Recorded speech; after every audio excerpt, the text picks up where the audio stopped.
Madilim pa sa labas. Mga 7:30, medyo maliwanag na yan. So, ang alis ko maya-maya pa kasi madilim pa eh. Lalo na pag weekends, diba, konti lang naglalakad. Pero gusto niyang tingnan sa labas kung gaano pa kadilim. Ayan oh, yung bridge na yan. Ilog. Madilim pa, diba? Oh, ganyan. Nandito na ako. Hinatid ako ng aking anak.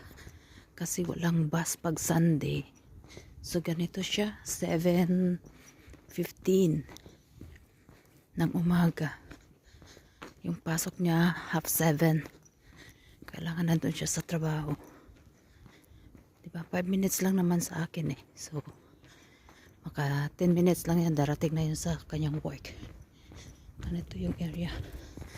Super dilim.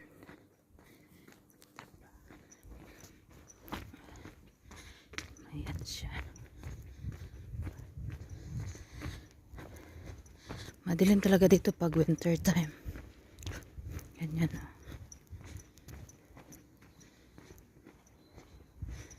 Mas maganda pag ano, ayan. Super ano pa.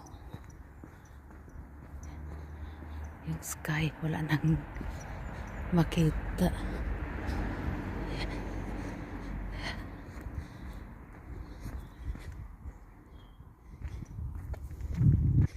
Gusto ikot ko kaya sa wala talagang katao-tao dito. Ayan.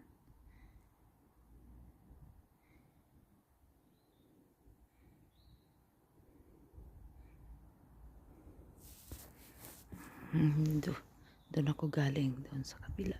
Yan siya dyan. Yan, so madilim. Yan.